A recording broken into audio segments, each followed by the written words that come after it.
Tripura student ফেডারেশনের ডাকে ককবরক ভাষাকে রোমান স্ক্রিপ্টে চালু করার দাবিতে আজ রাজধানীর রাধানগর এলাকা থেকে রাজভবন অভিমুখে এক অভিযান সংগঠিত হয়। যদিও এই অভিযান বা মিছিলকে মোকাবেলা করার জন্য আগে থেকেই পুলিশ যথাযথ ব্যবস্থা গ্রহণ করেছিল। ককবরক ভাষাকে রোমান স্ক্রিপ্টে চালুর দাবিতে রাধানগর এলাকা থেকে শুরু হওয়া উজ্জীবিত এই মিছিলটিকে পুলিশ সার্কিট হাউস এলাকায় আসতেই গতিরোধ করে। এদিকে মিছিলের আয়োজকদের তরফ থেকে সম্রাট দেববর্মা সাংবাদিকদের সাথে কথা বলার সময় দাবি করেছেন, দীর্ঘদিন ধরেই ককবরক ভাষাকে রোমান স্ক্রিপ্টে ব্যবহারের দাবিতে তাদের লড়াই আন্দোলন চলছে। এটুকু জানিয়ে দেওয়া হয়েছে, যতদিন পর্যন্ত না তাদের দাবি সপক্ষে ইতিবাচক সিদ্ধান্ত গ্রহণ করবে ততদিন পর্যন্ত বিভিন্নভাবে তাদের এই লড়াই আন্দোলন চলবে।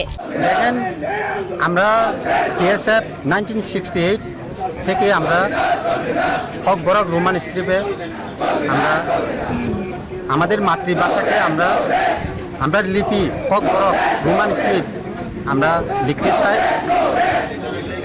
ত্রিপুরা গভর্নমেন্ট ককবরক স্বীকৃতি দেওয়ার পরেও আমাদের লিপি আমরা Roman script maximum majority Roman স্ক্রিপ্টে লিখতে সুবিধা হয়।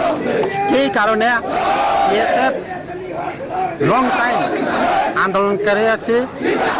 আজকে অবধি এই রাজ্য সরকার বিভিন্ন দপ্তরে বা বিভিন্ন এক্সামে আমরা রোমান স্ক্রিপ্ট লিখতে বাদ দেওয়া হইতেছে। এই কারণে আমরা গভর্নর কাছে আমরা মেমোরেন্ডাম সাবমিট করতে যাচ্ছি। যদি এরপরও কোনো ধরনের সুরাহা না হয় তাহলে পরবর্তী আন্দোলন কি রাখতে হবে? যদি আমাদের এই আন্দোলন রিসেন্টলি যদি সাকসেস না হয় আমরা আরো বড় আন্দোলন করতে যাচ্ছি।